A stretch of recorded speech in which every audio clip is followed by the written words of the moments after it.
प्यारे बच्चों, ये आपका बहुत ही इम्पोर्टेंट क्वेश्चन है मॉडर्न इंडिया से। जैसा कि आप सबको पता ही है, ईस्ट इंडिया कंपनी की स्थापना 31 दिसंबर 1601 को हुई और इस कंपनी के बनाने का केवल एक ही उद्देश्य था कि व्यापार में मुनाफा कमाना। तो इसी से संबंध में ये क्वेश्चन बनाया है।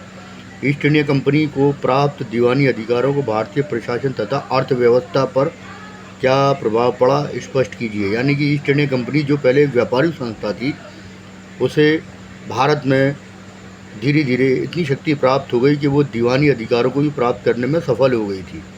और ये शुरुआत कहाँ से हुई? 1765 की इलाहाबाद की संधि के बाद। तो इस क्वेश्चन का आंसर बहुत ही अच्छा है, इसको आप अच्छे तरीके से लिख लेना और उसको पढ़ भी लेना, ताकि ये आपके एग्ज़ाम में आपके लिए बहुत ही ज़्यादा बेनिफिशियल साबित हो सके। तो क्वेश्चन को आंसर को पढ़ते हैं।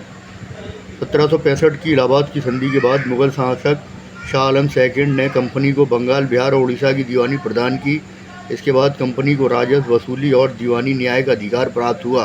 1765 से कंपनी का रूप व्यापारिक संस्था से औपनिवेशिक शक्ति में बदलने लगा था। तो ये बहुत ही इम्पोर्टेंट एक्शन है। दीवानी अधिकारियों की प्राप्ति के बाद क्लाइव ने बंगाल में द्वैत शासन स्थापित व्यवस्था को लागू किया था। कंपनी ने शासन, राजस्व नियंत्रण, प्रशासनिक केंद्रीकरण तथा राजनीतिक प्रभुत्व की प्रक्रिया आरंभ की। 1772 में वारेन हेस्टिंग्स ने द्वैत शासन को समाप्त करके प्रत्यक्ष प्रशासन को स्थापित किया था। दीवानी अधिकारों का सबसे गहरा प्रभाव अर्थव्यवस्था पर पड़ा था। कंपनी ने अधिकतम भूमि राजस्व वसूली को लक्ष्य बनाया था। इससे किसानों, जमींदारों तथा ग्रामीण समाज पर भारी दबाव बढ़ा था। कंपनी ने भारतीय राजस्व से ही वस्तुओं को खरीदा और सैन्य विस्तार किया और इंग्लैंड को धन भेजने में किया।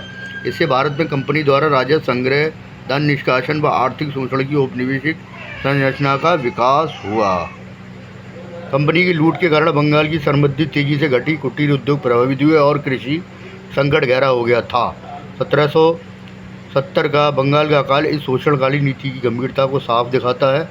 स्पष्ट है कि औपनिवेशिक राज्य आर्थिक दोहन एवं भारतीय निर्भरता की आधारशिला सिद्ध हुआ।